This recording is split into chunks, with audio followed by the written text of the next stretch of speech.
Helipad colony बड़ी ही खूबसूरत colony थी। सुंदर सुंदर घर बने हुए थे, ऊंची ऊंची बिल्डिंग बनी हुई थी। उसी कॉलोनी में रमेश अपनी पत्नी मोनिका और भाई राजू के साथ रहा करता था। रमेश बड़ा ही सुंदर और सुशील था। वह बाहर नौकरी करता था।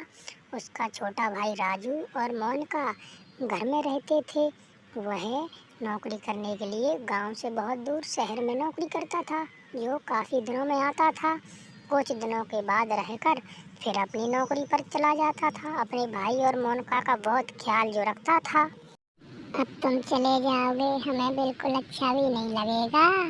तुम कितने दिनों बाद आते हो। तुम्हारी नौकरी शहर में जो लगी है, अगर अच्छा होता, गांव में लगी होती तो सब साथ साथ रहते, कितना अच्छा लगता ना है।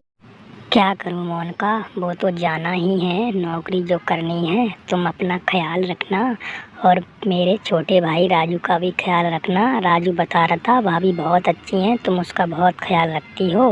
मुझे तुम दोनों का बहुत ख्याल रहता है। अब मैं नहीं, तुम बहुत अच्छा काम कर रहे हो। हमारा इतना ख्याल रखते हो, अपने भाई का भी रखते हो। तुम उनको पढ़ा लिखा रहे हो। भगवान तुम्हारे जैसा पति सबको दे। मेरे लिए तो तुम बहुत बढ़िया हो। मैं तो यही चाहती हूँ तुम जल्दी जल्दी घर आ जाया करो, बस। हाँ, अरे मैं भी यही चाहता हूँ, भगवान तुम्हारी जैसी पत्नी सबको दे। मेरे भाई का भी तुम कितना ख्याल रखती हो, कभी तुमने उसको अपने से अलग नहीं समझा। मैं अब चलता हूँ, छुट्टी मिलेगी जैसे ही मैं जल्दी फिर से लौट के आऊँगा। तुम किसी बात की चिंता मत करना। चलो चलता हूँ, जल्दी फिर लौट के आऊँगा। मुझे अपनी पत्नी और भाई की याद आती है। क्या करूँ, नौकरी जो करनी है, पर मेरा भाई और पत्नी बहुत ही अच्छे हैं। भाई को मैं पढ़ा लिखा के कोई बड़ा अधिकारी बना दूँ, तब मेरा सपना पूरा होगा। अभी तो मुझे नौकरी ही करनी है शहर में जाकर। हाँ, और भाभी क्या हाल है? भैया तो चले गए, अब तो घर में बिल्कुल अच्छा नहीं लग रहा। क्या करूं, मुझे तो कुछ समझ में नहीं आ रहा। भैया की मुझे तो बहुत ज़्यादा याद आती है। भाभी मैं थोड़ा चौराहे शहर तक जा रहा हूँ, मार्केट से अभी लौट के आता हूँ थोड़ी देर में। हाँ हाँ, जल्दी चले जाओ, कोई बात नहीं। जल्दी लौट के आ जाना, अंधेरा भी होने वाला है। ज़्यादा टाइम मत लगाना, मुझे तुम्हारी बहुत चिंता होने लगती है राजू। मार्केट में कुछ नज़ारा ही अलग है घूमने का। क्या ठेले लगे हुए हैं, अरे वाह। आज तो मोमोज लेकर चलता हूँ, भाभी को खिलाऊंगा। घर पर ही मैं भी खाऊंगा, भाभी भी खुश हो जाएंगी मोमोज खाकर। कतई मज़ा ही आ जाएगा। चलो मोमोज ले लेता हूँ। राजू अच्छी सी दुकान पर पहुंच जाता है और वहां से मोमोज ले लेता है। मोमोज लेकर घर के लिए चलता है। चलो हम और भाभी मिलकर घर पे बैठकर मोमोज खाएंगे, बिल्कुल मज़ा ही आ जाएगा।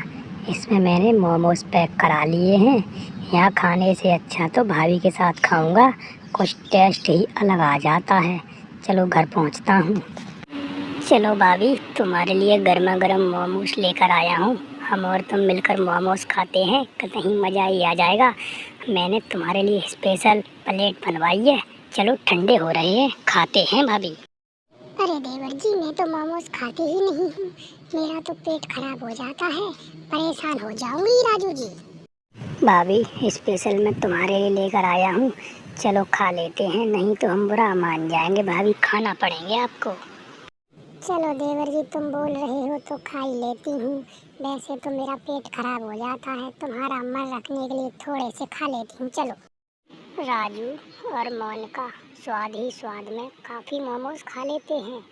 वो बहुत खुश हो जाते हैं। मोमोज में काफ़ी अच्छा स्वाद जो था, खाकर अपने कमरे में चले जाते हैं और सो जाते हैं। मोनिका रात को सो जाती है। अचानक उसके पेट में दर्द होने लगता है और वह सोचने लगती है कि अब हो गया ना पेट खराब, अब मुझे ही भुगतना पड़ेगा, सारी रात परेशान होना पड़ेगा। हाय हाय, मना करी थी राजू से कि मोमोज नहीं खिलाओ। मोमोज खाकर हो गया ना मेरा पेट खराब। ओए मर गई, जल्दी से चलूं, बाथरूम कहाँ चली गई। हाय हाय, अब तो सुबह तक ऐसे ही परेशान होना पड़ेगा। अब कभी मोमोज भूल कर भी नहीं खाऊंगी। मर गई मैं तो, कितनी बार आ गई फिर भी बंद नहीं हो रहे। हो गया ना पेट खराब। ओए माँ, मर गई। मोनिका सारी रात परेशान होती रहती है, बार बार अपने कमरे में जाती है, फिर बार बार बाथरूम में जाती है। वह हद से ज़्यादा परेशान हो जाती है। उसका पेट खराब जो हो गया था, अब वह मोमोज कभी खाने की नहीं सोच रही थी, बिल्कुल भी बंद कर देगी। हाय हाय, पता नहीं सुबह तक पेट खराब रहेगा। कितनी देर में सुबह हो गया, मैं तो मर गई। बार बार भजना पड़ रहा है। यहाँ आकर थोड़ा आनंद ही कुछ लगे। क्या करूँ, पेट बिल्कुल ही खराब हो गया। अब तो सुबह तक खराब रहेगा, कभी भी मोमोज नहीं खाऊंगी। सुबह राजू को बताती हूँ। जैसे तैसे मोनिका सुबह हो जाती है, फिर उसका पेट भी धीरे धीरे सही हो जाता है। फिर वह सुबह राजू को सारी सच्चाई बता देती है रात वाली। अरे भाभी, मुझे माफ़ कर दो। मुझे नहीं पता था कि तुम्हारा बिल्कुल ही पेट खराब हो जाएगा, तुम सारी रात परेशान रहोगी। अब मैं कभी भी मोमोज लेकर नहीं आऊँगा भाभी। इस बार तुमको बहुत परेशान कर दिया मैंने, माफ़ कर देना।